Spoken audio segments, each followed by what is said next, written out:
नमस्कार भाइयों। तो आप सब कैसे हो? बढ़िया। तो करंट अफेयर के एक नए एपिसोड में आप सभी का स्वागत है। और आज हमारा 75 नंबर का एपिसोड है। तो अगर आप पीछे का नहीं देखे हैं जा करके देखिए, देखने के बाद अपनी कॉपी में नोट करिए, नोट करने के बाद रिवीजन कीजिए, क्योंकि revision is the key of success. बिना रिवीजन आपको सक्सेस नहीं मिलेगी, आपको नौकरी नहीं मिलने वाली है। ठीक है, तो आइए आज शुरू करते हैं इस सेशन का पहला क्वेश्चन। और बिल्कुल यहाँ पे करंट अफेयर के साथ साथ आपको स्टैटिक जीके भी आपका यहाँ पे हो जाएगा। तो अगर आप रेगुलर बेसिस पे वीडियो को फॉलो करते हैं तो करंट अफेयर के साथ साथ स्टैटिक जीके भी आपका क्लियर हो जाएगा।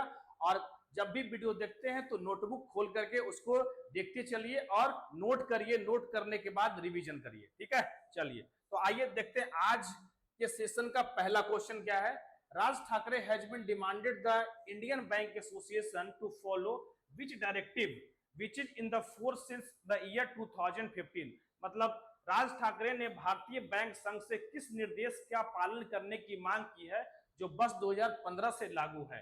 तो ये मांग किए हैं त्रिलिंगुअल फॉर्मूला को, ट्राइलिंगुअल फॉर्मूला की मांग किए हैं। क्या है ये देखते हैं। तो ये राज ठाकरे पहले कौन? राज ठाकरे आपको पता होगा महाराष्ट्र में एक पार्टी है, क्षेत्रीय रीजनल पार्टी है महाराष्ट्र की, महाराष्ट्र नवनिर्माण सेना, और उन्हीं के ये अध्यक्ष है, उन्हीं के ये चीफ है। तो किसका मांग किया? Trilingual formula. क्या है ये तो देखते हैं। Raj Thackeray has been demanded the Indian bank association, मतलब इंडियन बैंक एसोसिएशन से ये डिमांड किए हैं to immediately follow the RBI trilingual formula. Immediately follow RBI क्या क्या? English, Hindi and regional language. मतलब इसमें इंग्लिश, हिंदी और रीजनल लैंग्वेज का डिमांड किए हैं which is in the force since 2019। हालांकि ये ट्राइलिंगुअल फॉर्मूला किसका है? आरबीआई का है। और ये कब आया? तो ये 2015 में ही आ चुका था। ठीक है, 2015 में। And bank should provide trilingual board form slip, मतलब जितने भी बैंक से रिलेटेड जितने भी ऑपरेशंस वगैरह होते हैं वो सारे ट्राइलिंगुअल फॉर्मूला के द्वारा चलाया जाना चाहिए, जिसमें इंग्लिश, हिंदी और रीजनल, ये डिमांड किया गया है। और तो आइए कुछ देख लेते हैं कि इसमें और ऑप्शन क्या क्या है। New education policy, new education policy है। उसके बाद कोठारी कमीशन रिकमेंडेशन है। तो इन सभी के बारे में एक एक करके हम जानते हैं क्या क्या है। कि डीएस कोठारी, देखो DS Kothari commission, DS Kothari commission on education कब बना? 1964 में। डीएस कोठारी कमीशन बनाया गया था किस पे? शिक्षा पे। शिक्षा बनाया गया 1964 में, जिसने रिकमेंड किया 10+2+3। 10 क्या सिस्टम था ये? 10+2+3, मतलब ये 1 से लेके 10 तक, उसके बाद 11, 11, 12, फिर उसके बाद 3 साल का जो ग्रेजुएशन होता है, यूजी होता है। तो ये 10+2+3 मॉडल किसका था? ये डीएस कोठारी का। अगला एजुकेशन पॉलिसी जो आता है न्यू एजुकेशन पॉलिसी 2020 में आती है। इस एजुकेशन पॉलिसी के जो कमीशन के जो चेयरमैन थे वो कौन थे? कस्तूरी रंगन, के कस्तूरी रंगन। और इन्होंने क्या दिया? इनका मॉडल क्या है? तो इनका मॉडल है 5+3+3+4। ठीक है, 5 मतलब 5 हो गया आपका नर्सरी, एलकेजी, यूकेजी 1 और 2, ये 5 हो गया। उसके बाद 3, 4, 5, ये 3 हो गया। 4, 5, 6, 7, 8, ये हो गया आपका 3, 6, 7, 8, और ये हो गया 9, 10, 11, 12। तो ये हो गया आपका 5+3+3+5, 3, 3, 4 किसका है? न्यू एजुकेशन पॉलिसी का ये रिकमेंडेशन जो कि लागू अब हो चुका है। इंडियन बैंक एसोसिएशन की बात करते हैं तो कब बना? 26 सितंबर 1947 को। इंडियन बैंक एसोसिएशन की स्थापना 26 सितंबर 1947 को होता है। टोटल नेशनलाइज्ड बैंक कितना है? Total nationalised bank in India total कितना हो गया? 12, इंक्लूडिंग एसबीआई। टोटल आरआरबी कितने हैं? मतलब रीजनल रूरल बैंक कितने हैं? तो टोटल आरआरबी पहले 43 था, अब 28 हो चुका है, क्योंकि अभी अभी जो अब कैबिनेट की मुहर इस पर लग चुकी है कि एक कॉन्सेप्ट लाया गया है, 1 स्टेट 1 आरआरबी। तो एक स्टेट में एक ही आरआरबी होगा। तो आप स्टेट, कितने स्टेट है इंडिया में? 28 स्टेट है, तो 28 आरआरबी होंगे। और कब से लागू होगा ये? तो 1 मई 2025 से ये लागू हो जाएगा। तो ये कुछ फैक्ट है जिसको अपनी नोटबुक में नोट कर लेंगे। चलिए तो नेक्स्ट देखते हैं। इसका आंसर हो गया आपका चलिए नेक्स्ट देखते हैं, अगला क्वेश्चन क्या है, what type of electricity do a small modular reactor produce. छोटे मॉड्यूलर रिएक्टर, एक न्यूक्लियर एनर्जी के बारे में, न्यूक्लियर रिएक्टर के बारे में बात कर रहा है ये। तो छोटे मॉड्यूलर रिएक्टर किस प्रकार की बिजली पैदा करते हैं। तो ये जो छोटे मॉड्यूलर रिएक्टर है इसमें कार्बन एमिशन जो है बहुत कम होता है, मतलब क्या हो जाएगा, लो कार्बन, मतलब कार्बन, छोटे मॉड्यूलर जो होते हैं, स्मॉल रिएक्टर जो होता है उससे कार्बन एमिशन कम होता है। ठीक है, तो इसका आंसर क्या हो जाएगा, सी। आइए देखते हैं, a small modular reactor are a small safe and flexible nuclear reactor. क्या होता है, that can generate up to, मतलब 300 megawatt of power per unit, मतलब एक यूनिट से स्मॉल मॉड्यूलर रिएक्टर उसको बोलते हैं जो वैसा रिएक्टर जो प्रत्येक यूनिट, हर एक यूनिट 300 मेगावाट तक बिजली पैदा कर सकता है, 300 मेगावाट तक पावर जनरेट कर सकता है, उसको बोलते हैं small modular reactor. They are built in factory and assembled on site, saving cost and time. A small modular reactor have passive safety technology, low carbon emission, क्या हो गया, लो कार्बन, से कार्बन का एमिशन बहुत कम होता है, and potential of diver, carbon का एमिशन कम होगा तो क्या होगा, क्या फायदा होगा, आपके क्लाइमेट चेंज के पर असर कम पड़ेगा। तो potential for diverse uses such as power generation, sea water purification and heat supply. Hindi में भी नीचे लिखा हुआ है तो हिंदी वाले हिंदी पढ़ लेंगे, ठीक है। चलिए इसका आंसर क्या हो गया, इसका आंसर हो गया, ध्यान रखेंगे इस बात का, लो कार्बन, ध्यान रखेंगे इस बात का कि न्यूक्लियर एनर्जी जो है, न्यूक्लियर एनर्जी जो है किसमें, नॉन रिन्यूएबल एनर्जी में के कैटेगरी में नहीं आता है। मतलब ध्यान से रखें कि न्यूक्लियर एनर्जी जो है वो रिन्यूएबल एनर्जी के कैटेगरी में नहीं आता है। क्यों, क्योंकि न्यूक्लियर एनर्जी के लिए रॉ मटेरियल क्या चाहिए, यूरेनियम चाहिए, और जिसका एक लिमिटेशन है, यूरेनियम क्या है, जिसका एक लिमिटेशन, मतलब उसका एक लिमिट है, लिमिट भंडार है, उस लिमिट स्टॉक है, इसीलिए उसको रिन्यूएबल एनर्जी के अंदर नहीं रखते हैं न्यूक्लियर एनर्जी को, ठीक है। चलिए तो इस बात का ध्यान रखेंगे। और अभी कुछ रिसेंट डेवलपमेंट हुआ है न्यूक्लियर एनर्जी से रिलेटेड, न्यूक्लियर एनर्जी के फील्ड में कुछ रिसेंट डेवलपमेंट हुआ है, उसको देख लेते हैं। देखो NPCIL, nuclear NPCR, nuclear energy India limited, nuclear production energy of India limited, और NTPC, nuclear power corporation of India limited और एनटीपीसी, ये दोनों के बीच एक ज्वाइंट वेंचर अभी साइन हुआ है और उसका नाम दिया गया है अश्वनी। ध्यान रखेंगे क्या है अश्विनी, ये क्या है, तो एक ज्वाइंट वेंचर है, एनपीसीआईएल और एनटीपीसी का एक ज्वाइंट वेंचर है, और इसको क्या किया जाएगा, to develop nuclear power plant. इसके अंदर क्या होगा, न्यूक्लियर पावर प्लांट को, इसके द्वारा न्यूक्लियर पावर प्लांट को भारत में अलग अलग जगहों पर डेवलप किया जाएगा, ठीक है। आइए देखते हैं, 100 गीगावाट न्यूक्लियर पावर कैपेसिटी 2047 तक जो है न्यूक्लियर पावर कैपेसिटी को 100 गीगावाट तक करना है, ये टारगेट है। A small reactor will be developed till 2000, मतलब 5, टोटल 5 स्मॉल रिएक्टर डेवलप किया जाएगा 2033 तक, 5 स्मॉल रिएक्टर डेवलप किया जाएगा, जिसके लिए अलॉटमेंट कितना किया गया है, 20,000 करोड़। और ये कब बात कही गई, तो ये 25-26 का जो बजट पेश हुआ था उसमें ये बात कही गई थी, ठीक है। अगला है Kovvada nuclear power plant, Kovvada nuclear power plant will be with the help of US, develop किया जाएगा। Kovvada nuclear power plant US की मदद से, यूएसए की मदद से इसको डेवलप किया जाएगा। कहां किया जाएगा, तो आंध्र प्रदेश में किया जाएगा। तो ये कुछ रिसेंट डेवलपमेंट है न्यूक्लियर एनर्जी से रिलेटेड, तो इसको भी अपनी कॉपी में नोट कर लेंगे, बहुत ही यूनिक इंफॉर्मेशन है, ठीक है। तो इसलिए इसको नोट कर लेंगे, आने वाले एग्जाम में क्वेश्चन बन सकते हैं। चलिए देखा, who inaugurated the sensory dark chamber,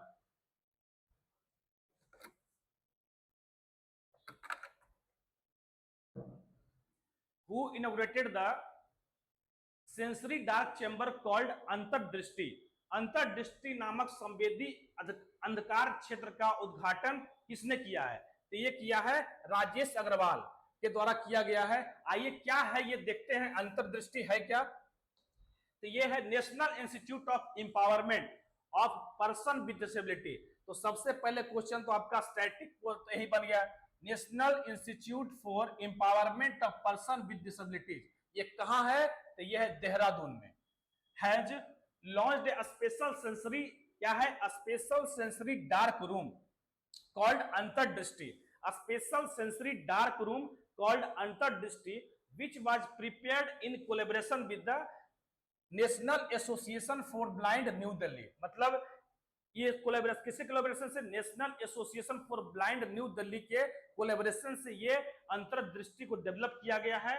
it was innovated by Rajesh Agarwal, secretary department of empowerment person with disabilities के द्वारा इसको, राजेश अग्रवाल के द्वारा इसको इनोवेट किया। अब सवाल उठता है कि है क्या?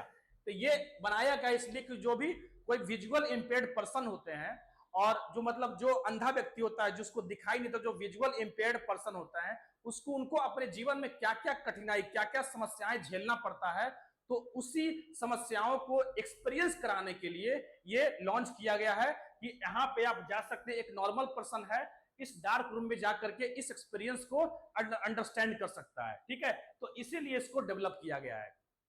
चलिए, तो नेक्स्ट देखते हैं अगला क्वेश्चन। In which category the investigation prosecution and conviction portal of Uttar Pradesh police was awarded the prestigious Skoch award?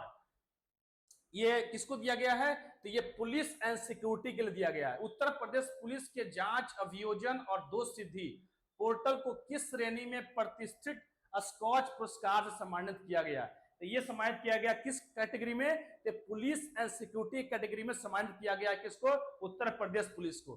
तो स्कॉच क्या है? ये स्कॉच एक थिंक टैंक है, भारत का एक कंसल्टेंसी फर्म है, इसको बोल लीजिए थिंक टैंक, भारत का ही है, कोई बाहर कंट्री का नहीं है, थिंक टैंक है एंड कंसल्टेंसी फर्म है ये, और ये अवार्ड जो है उसी के द्वारा ये दिया गया है। ठीक है, चलिए तो नेक्स्ट देखते हैं पुलिस वो, चलिए आगे देखते हैं, इसमें कुछ है नहीं वैसा। On which date Ryndia silk and Khasi handloom were granted geographical indication tag? किस डेट को जो है Ryndia silk and Khasi handloom were granted geographical indication tag? तो किस डेट को दिया गया है? ये दिया गया है 7 अप्रैल 2025 को दिया गया है। ये मतलब ये क्या, अब क्या है जीआई टैग क्या है? तो देखते हैं। जीआई टैग दरअसल देखो क्या है, सेंट्रल गवर्नमेंट है officially granted geographical indication tag to Ryndia silk and Khasi handloom of Meghalaya. कहां का पहले है? ये दोनों प्रोडक्ट कहां का है? ये दोनों प्रोडक्ट मेघालय का है। विच प्रमोट द कल्चरल आइडेंटिटी, ये होता है किस लिए? कि किसी लोकल एरिया का, किसी लोकल रीजन में के किसी खास प्रोडक्ट को प्रमोट करने के लिए ये जीआई टैग दिया जाता है, ग्लोबली प्रमोट करने के लिए या फिर नेशनली प्रमोट करने के लिए इस टैग को जीआई टैग, इस प्रोडक्ट को जीआई टैग प्रदान किया जाता है। मतलब किसी लोकल प्रोडक्ट को प्रमोट करने के लिए जीआई टैग दिया जाता है। और ऑर्गेनिकली प्रोड्यूस्ड वाइल्ड खासी handloom is famous for its unique beef and natural colour. अब देख लेते हैं जीआई टैग। ठीक है, कुछ इंफॉर्मेशन लिए जीआई टैग।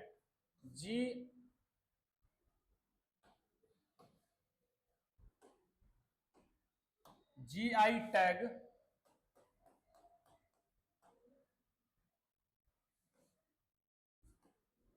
जीआई टैग क्या है? ये इसके लिए एक्ट जो आया 1999 में, एक्ट 1999 और ये जो है आपका दो इफेक्ट में कब आया ये एक्ट? ये इफेक्ट में आया 2003 में। फर्स्ट प्रोडक्ट क्या था इसका? जीआई टैग पाने वाला फर्स्ट प्रोडक्ट तो ये था आपका दार्जिलिंग टी, दार्जिलिंग टी। ठीक है, दार्जिलिंग टी हो गया। ये मिलता कहां है? जीआई टैग रजिस्टर कहां होता है? चेन्नई में होता है, इसको याद रखेंगे, चेन्नई शहर में होता है ये। और इस किसको कंट्रोल करता है? तो एक मिनिस्ट्री ऑफ कॉमर्स इंडस्ट्री, वाणिज्य मंत्रालय के अंदर एक डिपार्टमेंट है DPIIT, DPIIT, department of promotion for industry and internal trade इसका फुल फॉर्म है। और यही जो है इस प्रोडक्ट को जीआई टैग देता है डीपीआईआईटी, जो कि वाणिज्य मंत्रालय के अंदर काम करते हैं। तो ये हो गया आपका जीआई टैग के बारे में कुछ इंफॉर्मेशन। चलिए next, Mauritius sign the country partnership framework with which international organisation, Mauritius ने किस अंतरराष्ट्रीय संगठन के साथ देश भागीदारी रूपरेखा पर हस्ताक्षर किया है?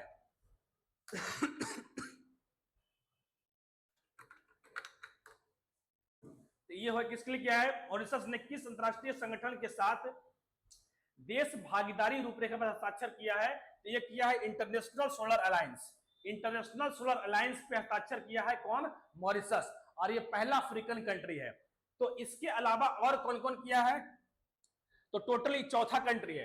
पार्टनर क्या है? Country partnership framework with the international solar alliance, becoming the first country in Africa and fourth globally. क्या है? ग्लोबली चौथा कंट्री है। तो इसके बाद इसके पहले तीन कंट्री और कौन कौन है? तो लिख लेंगे इसको, तीन कंट्री कौन कौन है? B4 BBC, याद रखेंगे BBC। BBC न्यूज चैनल है ना, BBC क्या है? न्यूज चैनल है। तो B4 बांग्लादेश, B4 भूटान और C4 क्यूबा। ठीक है, B4 Bangladesh, B4 Bhutan, C4 Cuba. और इसके अलावा कौन हो गया? मॉरिशस। तो टोटल 4 कंट्री है जो CPF पे साइन किए हैं। ठीक है, अब जान लेते हैं ISA के बारे में, international solar alliance. International solar alliance, तो ISA जो है आपका, ISA, इसकी स्थापना कब होती है? इसकी स्थापना होती है, देखो, UNFCCC, मतलब United nation framework for convention of climate change. तो इसका एक COP21, इसका कॉन्फ्रेंस ऑफ पार्टीज होता है, हर साल कॉन्फ्रेंस ऑफ पार्टीज होता है COP21। और इस COP21 कहां हुआ था? पेरिस में।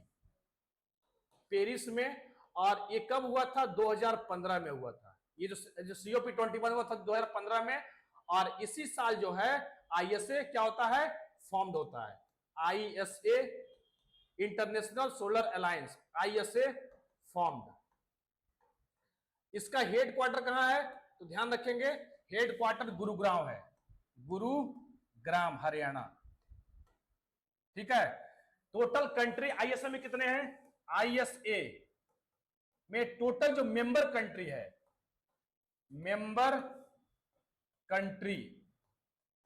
मेंबर कंट्री जो है आपका 105 है। और साइनेटरी कंट्री कितने हैं जो इसके फ्रेमवर्क पे साइन किए हैं? साइनेटरी कंट्री कितने हैं? तो ये है 17। ठीक है, साइनेटरी कंट्री 17 तो हो गया। UNFCCC COP21 इसी का होता है, हर साल होता है COP21 पेरिस। और कहां? 2015 में हुआ। और वहीं पे ISA form, international solar alliance कहां हुआ था? पेरिस में। और फॉर्म, इसका हेडक्वार्टर कहां है? गुरुग्राम। और ISA का मेंबर कंट्री कितना हो गया? 105। साइनेटरी कंट्री हो गया 17। तो ये हो गया ISA के बारे में कुछ इंफॉर्मेशन। तो आइए देख लेते हैं फिर। देखो यही लिखा हुआ है UNFCCC, है ना, UNFCCC।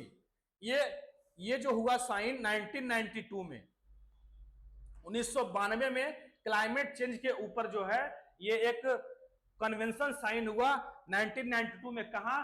ब्राजील के शहर रियो डी जेनेरियो में। कहा हुआ? रियो डी जेनेरियो, रियो में।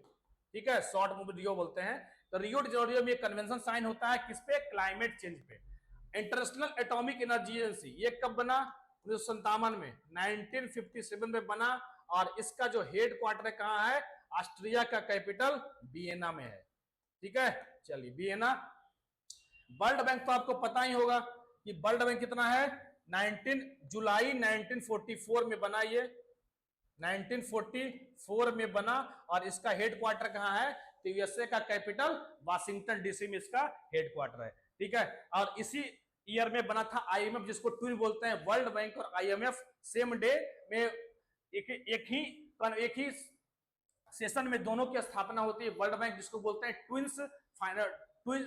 ट्विन सिस्टर बोलते हैं। ठीक है, उसको ट्विन सिस्टर बोलते हैं, वर्ल्ड बैंक और IMF को। ठीक है, चलिए ये सारा कुछ हो गया आपका। नेक्स्ट,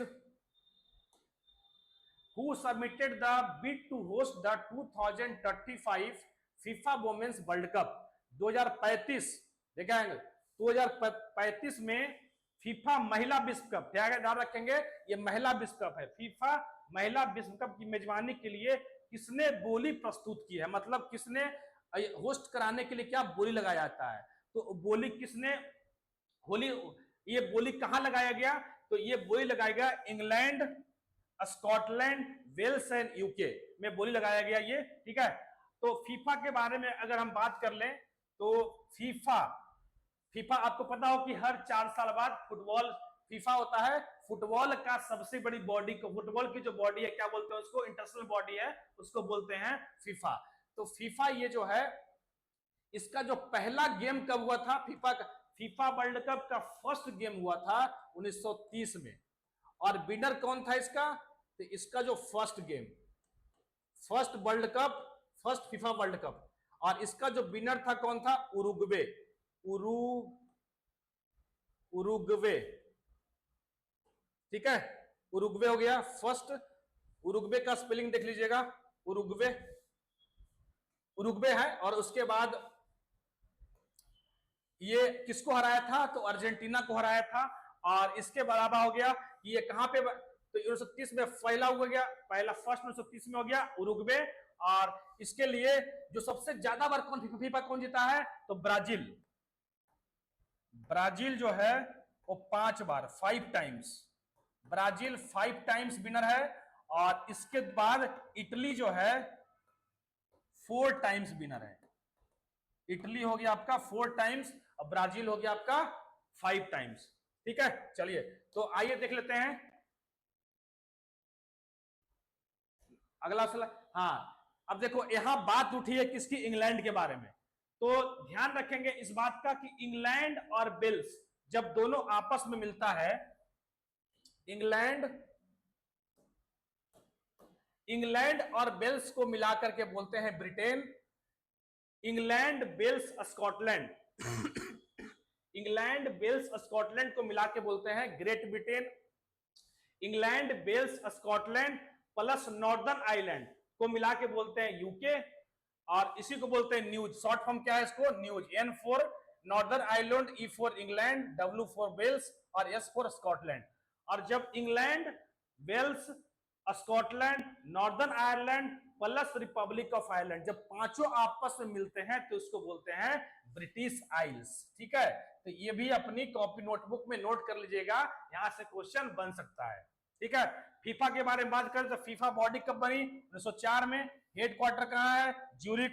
फाउंडर कौन है इसके, फाउंडर कौन है, तो रॉबर्ट गुरिन इसके फाउंडर हैं। कौन है फाउंडर फीफा के, रॉबर्ट गुरिन इसके फाउंडर हैं। और हेड कौन है इसके, तो हेड है जियानो इन्फेंटिनो, इसके हेड है, ठीक है। तो ये सारा इंफॉर्मेशन हो गया, फीफा से रिलेटेड इंफॉर्मेशन हो गया। और यहाँ पूरे जो यूके का जो टेरिटोरियल एरिया है उसके बारे में आपका ये इंफॉर्मेशन हुआ, ठीक है। चलिए तो नेक्स्ट देखते हैं अगला question, where is the global technology summit being held, वैश्विक प्रौद्योगिकी शिखर सम्मेलन कहां आयोजित की गई, तो ये किया गया है, ये आपका कहां किया गया, ये किया गया आपका नई दिल्ली में। कहां किया गया, नई दिल्ली में किया गया global technology summit. 10 April 2025 external affairs minister S Jaishankar inaugurated the 9th, कौन सा एडिशन है ये, ध्यान रखेंगे एडिशन कौन सा है ये, तो 9th नंबर का एडिशन है ग्लोबल टेक्नोलॉजी समिट का, ये 9वें नंबर का एडिशन है। कहां हुआ, न्यू दिल्ली में। विथ, और इसका थीम क्या है, तो इसका थीम है बस पॉसिबिलिटी, मतलब एक वर्ड है सिर्फ पॉसिबिलिटी, आपको याद रखने में आसानी होगी। The conference aims to spark dialogue at the confluence of the technology and geopolitics, ठीक है। चलिए तो ये हो गया मेरा लास्ट क्वेश्चन। तो इसी तरह से जितना मैं लिखवाया हूं इस सबको अपनी कॉपी में नोट करिए। ये सब सारा स्लाइड, ये जो है आपका सारा स्लाइड बहुत ही इंपॉर्टेंट होने वाला है आपके एग्जाम के लिए, तो सारे स्लाइड को अंडर एस्टिमेट मत कीजिएगा, ठीक है। सारे स्लाइड को अपनी कॉपी में नोट कर लीजिए। ये सब इंफॉर्मेशन भाई साहब यूनिक है, ठीक है। ये सब इंफॉर्मेशन जो है आपको एक जगह कंपाइलेशन कहीं नहीं मिलेगा, मैं आपको पूरा कंपाइल करके एक जगह दे रहा हूं, ठीक है।